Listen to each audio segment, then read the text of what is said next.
في لحظة بتفرق فيها بين اللي بيكمل واللي بيستسلم. لحظة واحدة بس بتقرر فيها إنك مش زي الباقي، إنك جاي تاخد مكانك بالعافية، بالعرق، بالصبر، بالقوة. وكل حاجة ضدك تمام، خليها ضدك، بس مستحيل توقفني. أنا مش محتاج أكون الأذكى ولا الأغنى ولا حتى اللي عنده موهبة خارقة.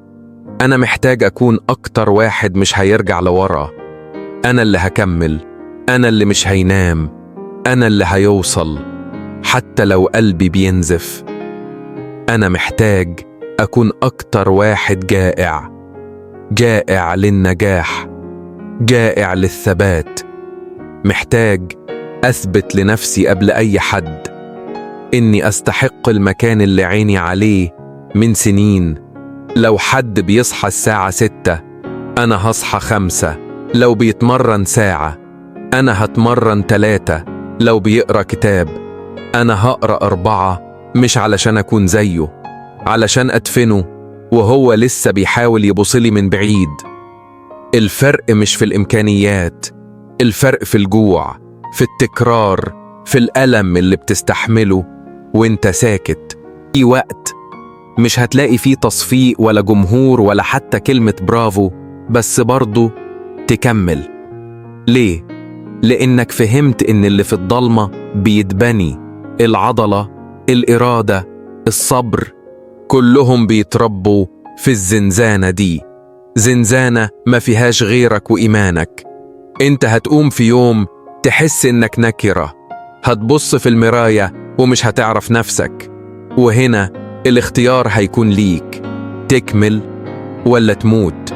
وانت عايش هتحس إنك مش كفاية، بس خمن ليه. ولا لحظة من دول معناها إنك تفشل. كلها مراحل عبور، كلها اختبارات للنية.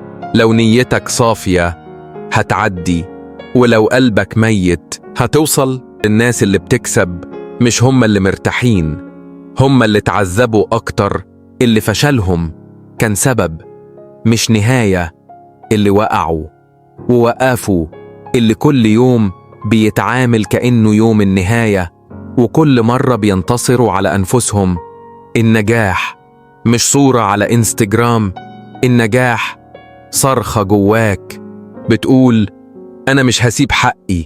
كل مرة تتأخر فيها، كل مرة حد يسخر منك، كل مرة تتقفل في وشك، كل ده طاقة ووقود يخلي عينيك ما تنامش ويخلي حلمك بيكبر كل يوم.